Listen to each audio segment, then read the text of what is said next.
Պարոն վարչապետ, Սաշիկ Սարգսյանը գումար չի վերադարձրել, դա 2018 թվականին ներկայացվեց որպես նվիրատվություն, որտեղ այդպես էլ հանրության համար պարզ չեղավ, թե դա ինչ գործի շրջանակներում է վերադարձրել, եթե մանրամասներ կան կխնդրեմ հայտնեք։ Պարոն վարչապետ, դուք ձեր գնահատականը, ձեր արձագանքը ո՞րն է Օրդուբադում տեղի ունեցած այսպես կոչված ճակերտավոր արևմտյան Ադրբեջան վերադարձ այդ փառատոնի հետ կապված, որովհետև դա տեղի է ունեցել, պահանջներ են ներկայացվել Հայաստանի Հանրապետությանը եւ ոչ ԱԳՆ-ն է արձագանքել, ոչ վարչապետի աշխատակազմը։ Դա ընդունելի չի, բայց մյուս կողմից ես ասում եմ, ես գիտեմ դա ինչ պատճառահետևանքային կապերը գիտեմ։ Բայց նույն կերպ ընդունելի չի Ղարաբաղի շարժումը շարունակելու փորձերը Հայաստանի Հանրապետությունում։ Իսկ այսօր առաջի հարցի հետ կապված հիմա նոր որ ասցի, օրինակ Կոմիտասի այգու վերադարձի մասին, հայտել է կամավորության բանով ստորագրել վերադարձել են, բայց հիմա մի դեպքում երկար դատական process-ներ կան, մի դեպքում հնարավոր է լինում առանց դատական process-ներին դա ապահովել։ Հիմա անուն կլինի նվիրատվություն, անուն կլինի վերադարձ, անուն կլինի կամավոր հրաժարում։ Իմիջիայլոց ապօրինի գույքի բռնագանձման համակարգում, եթե չեք մոռացել, կա նաև հաշտության ռեժիմ, երբ որ գալիս են կողմ գալիս է եւ հաշտության պայմանավորվածություն է ձեռք բերում, այնպես դա նորմալ բան է, փաստն է, որ այդ փողը տեղափոխվել է պետական տիրապետության։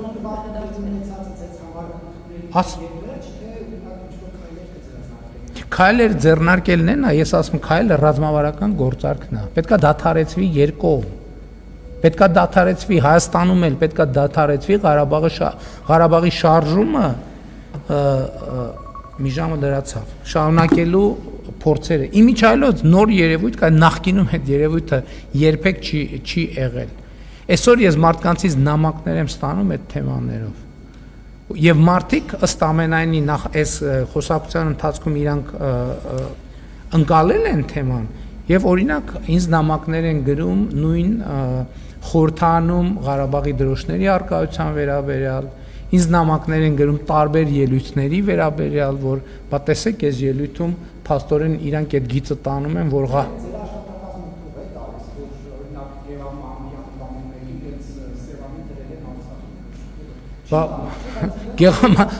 որտե՞ց է ֆինանսավորվում այդ աթոռը եւ այդ նստարանը։ Պետական բյուջեից չի ֆինանսավորվում։ Պետական բյուջեից չի ֆինանսավորվում։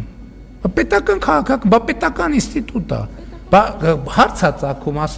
այսինքն Հայաստանի Հանրապետություն տարբեր պետական ինստիտուտներ, տարբեր քաղաքականություններ են վարում։ Ես իմ նախընտրական վերջին հարցազրույցի լռության օրը նախորդած հարցազրույցի մեջ ասացի, որ այսօր միջև այսօր երբեմն լնում է կառավարության որոշումների մեջ օրինակ արտահայտություններ են լինում այդպիսի։ Ինչ որ մի պահ կա, երբեմն ես մտածում եմ, որ ինչ որ մեկը հատուկ է արել, բայց նաև մենք պետք է հասկանանք, որ այդ իներցիան 30 տարի մեր մեջ պատտվել է, հեշտ չի, մարդիկ դա ասում են չեն նկատում։ Ես էլ օրինակ նույնիսկ մեր խմբակցության անդամների ելույթ նույնիսկ իմ խոսույթի մեջ երբեմն օգտագործում եմ իներցիայով բառակապակցություններ, որոնք այդ տրամաբանությունից բացարձակապես դուրս են։ Եվ չարամիտ ընկալման դեպքում կարելի է դա ընկալել որպես երկակի խաղ, բայց դեպքում ինչի ես ասեցիք, բան դեպքում ինչի ես ասեցիք։ Նկատի ունեմ դա process է։ Եվ ես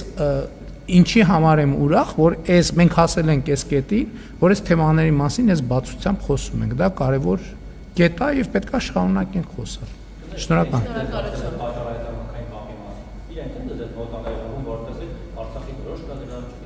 Ինչի մենք չենք տեսնում։ Ինչի մենք ծառայություններ ունենք, որ հետազոտում են իրանց մեկնաբանությունները, այդ թվում իրանց սոցիալական ցանցի տիրույթները, իրանց պաշտոնական հայտարարությունը։ Պարոն Մակարյան, ես ձեզ ասացի, որ մենք ծառայություններ ունենք, որ վերլուծում ենք, չէ՞ մենք տեսնում ենք մարդիկ ինչ են խոսում, ինչ են ասում, ինչ են հարցազրույցներում հայտարարում։ Այդ թեմաները մենք ենք քննարկման բերում այդ թեմաները, այդ թվում այդ առիթներով։ Եվ ռազմավարական գործարքը ես դրա մասին ասել եմ մի քանի անգամ, որ մենք առաջարկել ենք ռազմավարական գործարք եւ մենք շարունակաբար այդ գործարքը առաջարկում ենք, բայց այդ գործարքը մենակ Ադրբեջանին չի ուղղված, այդ գործարքը նաեւ ուղղված է մեզ։ Եվ հիմա նոր փուլ է, նոր էտապ է բացվում, որովհետեւ Հայաստանի Հանրապետության քաղաքացիները իրենց քվեարկությամբ արտահայտել են վերաբերմունք եւ սրա հետ պետք է հաշվի նստել։ Եվ սա հարց է, որին